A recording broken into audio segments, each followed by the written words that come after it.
Hello everybody. Let us talk about one of the very fundamental algorithms in quantum computing and is known as quantum Fourier transform. The first question that arises in mind is that why Fourier transform in quantum computing?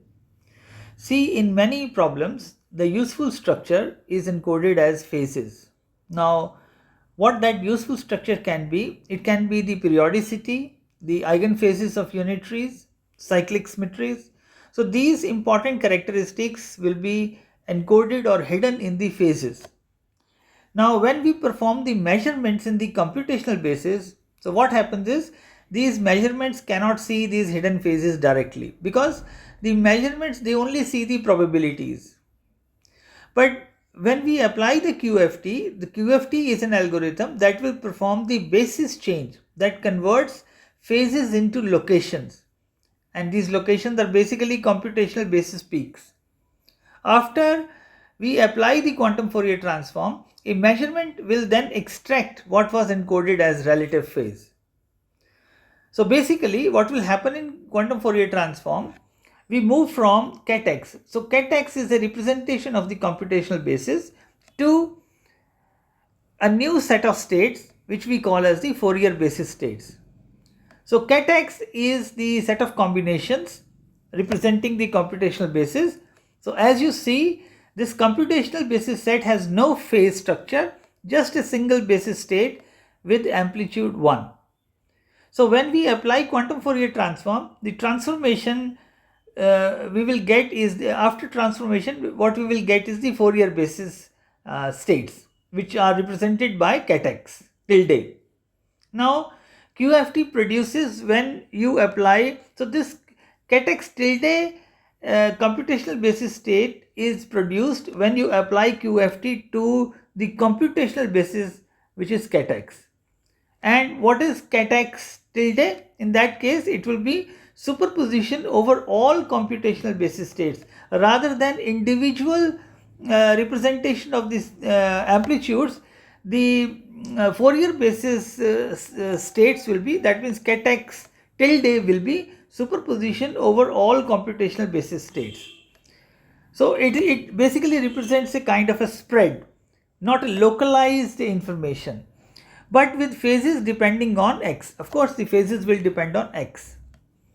Ket k is the computational basis only, is a representation of the computational basis only, like ket x, as ket x or ket k are represented by this set of combinations. But when you put the computational basis inside the quantum Fourier transform, that you will see when I will get to the formula, then we apply not ket x but ket k. So let us have a philosophical viewpoint for the quantum Fourier transform. So in classical computing, structure appears as bits or numbers. That usually is the case in the quantum computing, classical computing. But in quantum algorithms, the structure is often in the phases of the amplitudes. The information that we are interested in lies in the phases of the amplitudes. The information I have just talked about, like the periods, the period of the quantum state, the periodicity of the quantum state, the eigenvalues of the unitaries or the cyclic symmetries. So these structures live in the relative phase part. So if let us say this is the quantum state ket psi, and this is the ax is the are the amplitudes, and e to the power iota phi x represents the phase values. So even if the now amplitudes are flat, the phases carry the secret, basically the period, eigenvalue and the symmetry, etc. So that's the pretext based on which we will apply the QFT and we will try to extract information from the relative phase. Now, if you measure a state in the computational basis, as I was just describing, measurement done in the computational basis will not be able to extract the important information from the phases. If you measure a state in the computational basis, the probability of outcome is just the magnitude square of the amplitude. The phase vanishes completely. So that's the measurement done in the computational basis. Hence, the important information is lost by direct measurement. Therefore, the algorithms must convert this phase information into something measurable before measurement. So as we have seen that direct measurement or the measurement in the computational basis is not helping us, because though we get to know the amplitudes or the probabilities based on which the measurement outcome is probabilistic in nature, but see, the phase part vanishes, right? So we must develop the algorithms that must convert the phase information into something measurable before measurement. So that's the job of the quantum Fourier transform. So quantum Fourier transform turns phases into peaks. So let us try to understand what is the meaning of this. The QFT performs a basis change. As I just explained, I was just trying to explain, ket x tilde is the Fourier basis, and when you apply the quantum Fourier transform formula to the computational basis, so you get the new basis states which are known as the Fourier basis states. Now, what is the important thing about these Fourier basis states? That these Fourier basis states are a representation of uniform superposition of all the computational basis states. So this is a kind of delocalized, the information is delocalized, but when you consider the computational basis only, the information is localized. So it is in the individual possible state, and that too the amplitude is flat. See, it's not distributed over all the computational basis states. It is localized to a particular binary configuration in the case of computational basis state. So when applied to a state with patterned phases, QFT causes interference. So QFT will cause the interference. Depending on the constructive interference, we will create sharp peaks, and the destructive interference will cancel out the irrelevant component. So it plays in both the from both the directions.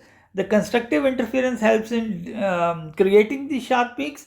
Destructive interference cancels out any irrelevant components. Therefore, what is the result? The result is that the phase pattern becomes a location, a basis state that measurement can read. And what measurement will get the information? It will get the information about the period. It will get the information about the eigen values, or any cycle symmetries are there in the phase part. Now we can make an analogy here, the phase microscope analogy, where we are treating quantum Fourier transform as a phase microscope, right? So imagine a state like the one shown in figure. So let's say this is the state ket x. Now this S information, S frequency, let's see, the amplitudes are flat. That's why I'm not showing here any amplitude part, because they are flat, so maybe we can treat them as ones. Completely flat means constant amplitude, so does not matter in the overall measurement that we want to do for the specific kind of structure that we want to see. Amplitudes do not play any role. The amplitudes are flat, completely uniform. Nothing in measurement shows the hidden. So in the computational basis, nothing in measurement shows this hidden frequency S.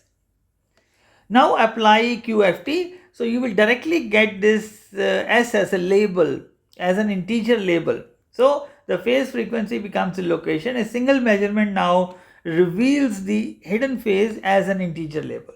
So that's the power of quantum Fourier transform that we are interested in.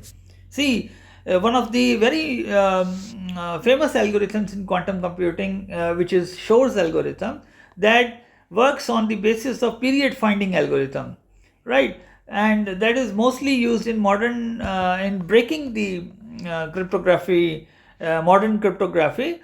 So that Shor's algorithm is particularly based on quantum Fourier transform, because the quantum Fourier transform can read that information, as I'm just trying to explain, in the form of period finding.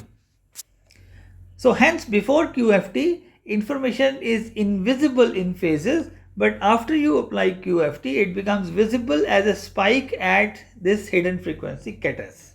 Therefore, QFT works like a phase microscope, That is, it transforms subtle relative phase patterns into measurable probabilities. Now, how periodicity becomes a peak? So that's the question that, as I say, that the periodicity is stored in the, is hidden in the phases. So let's try to see that how after applying QFT, how periodicity becomes the peaks in the computational basis states.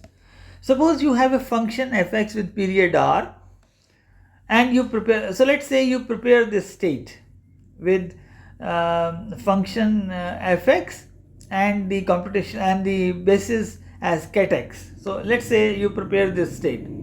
After discarding or measuring fx, the remaining superposition has phases tied to periodicity. QFT over the cat x register, you will have to take two registers, right?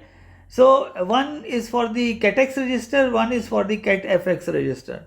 So the after discarding or measuring fx, the remaining superposition has phases tied to periodicity. So the phases will be tied to the periodicity after you try to measure, after you have done measuring fx. QFT over fx register gives peaks at these positions. K is approximately equal to m divided by r into capital N. So these peaks encode the period r. So these peaks will encode this period r, which is hidden in the phases, which is exactly how Shor's algorithm finds it. So the explanation of this periodicity, that how periodicity becomes a peak, is actually a part of another algorithm that I will cover in separate video, that will be period finding algorithm. But here you can see that these periods become peaks at these locations given by K after you apply QFT. When before you apply the QFT, you will have to create this, you will have to prepare this quantum state, and then you apply QFT, and these phases or these periods will be locked to the peaks given by this formula. So that's exactly how the periodicity becomes a peak in the case of quantum Fourier transformation. Now let us see what is the classical DFT, as we have studied in our signal processing course, that for n, capital N equal to 2 raised to the power n, the discrete Fourier transform on a vector A is given by this formula. So we already know omega equal to e to the power 2 pi I by capital N. This is the Twiddle factor, the DFT matrix, and you can say that this equation can be transformed into a matrix, and this matrix is represented by F subscript capital N. The DFT matrix F subscript capital N has entries. So these will be the entries of the DFT matrix. We have already done these concepts in our in one of the courses of signal processing, and this DFT matrix will be unitary. Unitary matrix will give you the product of the adjoint of that matrix and the matrix itself to be an identity, right? Now let us look at the quantum Fourier transform definition and the basic properties. Let's say we take n qubits. In that case, capital N will be equal to 2 raised to the power n. The QFT is the unitary. So as I just explained, the DFT matrix, we have DFT matrix in the case of DFT. Exactly in the same way we will have QFT matrix. Works on completely the same formation of the matrix, right? And that will be a unitary matrix on the computational basis. So after you apply the QFT on this computational basis cat x, you will get the transformation through the QFT onto the computational basis. That is, QFT or any linear operator acts not only on the basis states but also on a superposition of these basis states. We know that the columns of this matrix QFT matrix. In our quantum Fourier transform case, I will talk about the QFT matrix. But similar things go for the DFT matrix also. The columns are mutually orthonormal. So we can prove that by taking two columns in which in one case x is equal to x dash, and for the other case x is not equal to x dash, and if we try to put the element value and we try to calculate it, we will be able to particularly say that if when x is equal to x dash, in that case the n is equal to n, and in that case this capital N is 1. That means this whole summation will come out to be 1, meaning by they are normalized. So when x is not equal to x dash, in that case they will be orthogonal to each other. So columns are orthonormal basically. So that's just a derivation. I hope you will be able to, once you look into the formulas and you do certain manipulations in the certain manipulations in mathematics, you will be able to prove that the columns of the QFT matrix are orthonormal. And you need to prove how you need to prove that. You have to take the adjoint of the matrix and then multiply the adjoint with the matrix itself. You will get it equal to the identity matrix. So columns of Fn are orthonormal, right? If they are not orthonormal, you will have to do the then this multiplication of the adjoint with the matrix itself will come out to be equal to capital N times I. In that case, you will have to multiply by 1 over under root n. In that case, you will get the normalized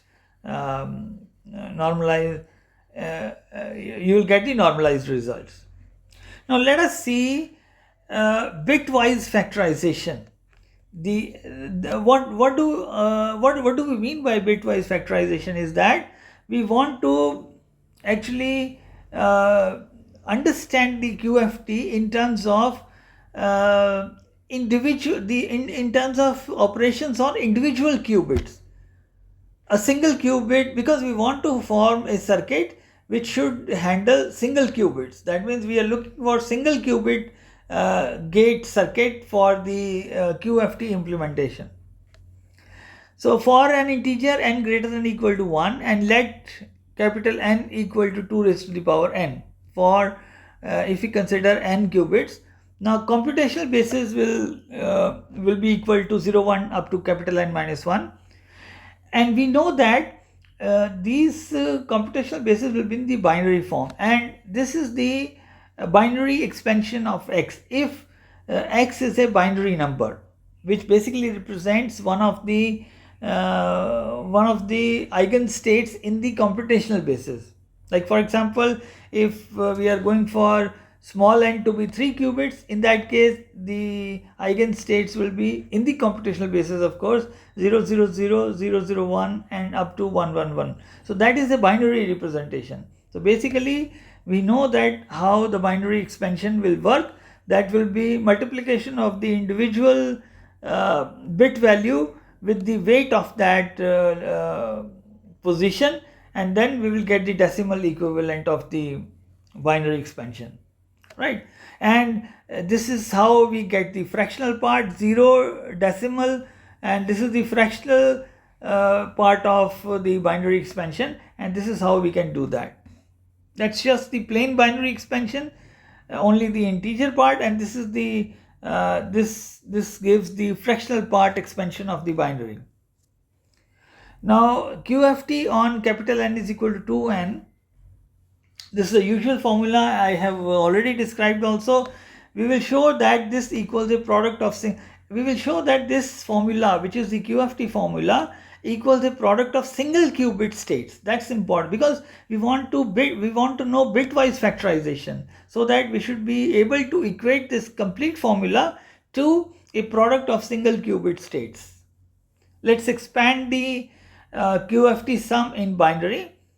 And of course, this k is again a binary. We can expand it like this. Let us try to find out x of k divided by 2 raised to the power n. So we know what is k, we know what, we multiply it with x divided by 2 raised to the power n, and we will get this concise form in the summation, right? Hence the phase factors separate.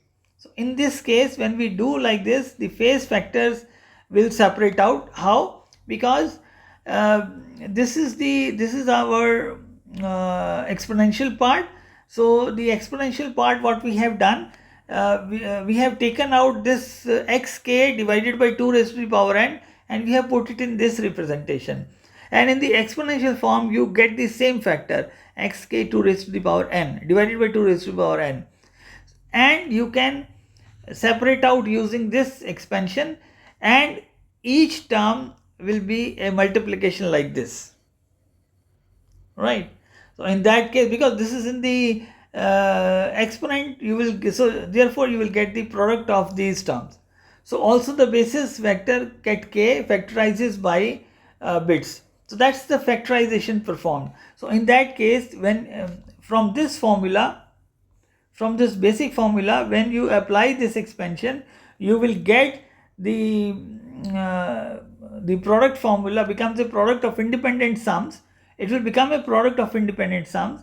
So this is the resultant formula after you apply the binary expansions, right? And so just manipulate this. Just take the tensor out of this is the tensor form. You take the tensor out of the sigma, so you will get this. And see this k, this one computational bit, one bit will represent, can have ket 0 and ket 1 both. So we just break this into ket 0 and ket 1, and of course for all other bits we will, because how does, see, look at the variation in k. K is a quantum, k is a binary bit, so it can be either 0 or 1. So we just separate out this summation term, and we create two separate terms, because this summation will include two terms only, one for k equal to 0, one for k equal to 1, and we just represent it like this. So this is this tensor, this index L going from 0 to n minus 1, this tensor actually gives the single qubit. What you have done is you have separated out the the formula for the single qubit operation, and every single qubit will perform tensor operation with other qubits. So that's how this quantum Fourier transform will work on the computational basis and will ultimately give you the Fourier basis. So this is already a tensor product of single qubit states. What remains is to identify the phase 2 pi iota x divided by 2 raised to the power n minus. So this is the phase part with the binary fraction. Of course, we can put the binary fraction like this, and to discuss. And from here, once we have applied the QFT, and then we can find out the order of the qubits, or we can find out the period from. I will explain that part in a separate video, in which how the periodicity will be converted to peaks. But what I have done in this video, what I have done is how you apply QFT on computational basis to get Fourier basis, and how you can have the bitwise factorization, the key product form, and you get it equal to this form. And in that separate video that I will make on period finding algorithm, I will use this form to explain how the QFT will find the period, and we can use that period to explain the Shor's algorithm. I will also make video for Shor's algorithm, and we'll see that how the period will be used in the Shor's algorithm, so that the exponential complexity algorithm can be turned into a polynomial complexity algorithm. Thank you.